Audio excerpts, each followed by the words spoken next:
નમસ્કાર, આપ જોઈ રહ્યા છો સ્પાર્ક ટુડે ન્યૂઝ। ગાયન વિભાગ ફેકલ્ટી ઓફ પરફોર્મિંગ આર્ટ્સ તરફથી 21 થી 23 નવેમ્બરના રોજ સવારે 11 વાગે 3 દિવસ માટે દેશના નામી યુવા શાસ્ત્રીય સંગીતના કલાકારો, વિદ્યાર્થીઓ અને શિક્ષકો સાથે પોતાના અનુભવો, તાલીમ વિશે જાણકારી આપી।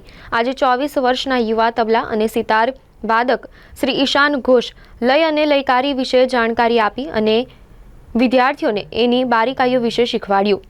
બીજા દિવસે તારીખ 22 નવેમ્બરના રોજ પુણેના યુવા ગાયિકા શ્રીમતી યશસ્વી સિરપોતદાર દ્વારા શાસ્ત્રીય સંગીતની બંદિશો તેમજ તેમાં ઉપજ વિશે જાણકારી આપશે। અંતિમ દિવસે તારીખ 23 નવેમ્બરના રોજ બેંગલુરુના યુવા ગાયક સિદ્ધાર્થ બેલમન્નુ દ્વારા સંગીતમાં રિયાઝ વિશે પોતાના અનુભવો પ્રત્યક્ષિક સાથે જણાવશે।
નમસ્કાર।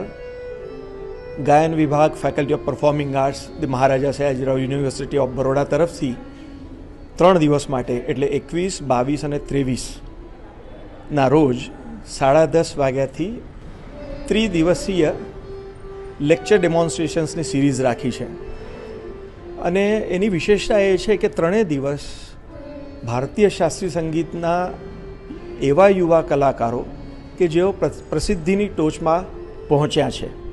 પ્રસંગ એવો છે કે સુવરવિલાસ અને ગુજરાત રાજ્ય સંગીત નાટક અકાદમી એમણે સંયુક્ત રીતે એમના પરફોર્મન્સનો કાર્યક્રમ 3 દિવસ આયોજિત કર્યો છે અને આ લોકોને મેં વિનંતી કરી કે ડિપાર્ટમેન્ટમાં પણ આવે અને સ્વેચ્છાએ એમણે સંમતિ દર્શાવી અને આજે શ્રી ઈશાન ઘોષ જે ફર્રુખાબાદ ઘરાનાના ઉત્તમ તબલાવાદક છે અને પોતે સિતારવાદક પણ છે, એમનું લેક્ચર ડેમોન્સ્ટ્રેશન થશે।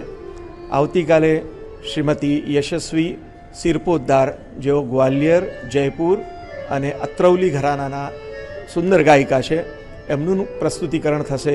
એટલે જે ઇમ્પ્રોવાઇઝેશન કે ઉપજ જે વિષય હોય છે એના પર એ બોલશે। અને પરમ દિવસે એક યુવા ગાયક શ્રી સિદ્ધાર્થ બેલમન્નુ જે ગ્વાલિયર અને કિરાના ઘરાનાના કલાકાર છે, એમનું ગાયન થશે। એ પણ લેક્ચર ડેમોન્સ્ટ્રેશન આપશે, રિયાઝ કેવી રીતે કરવો એ રીતે।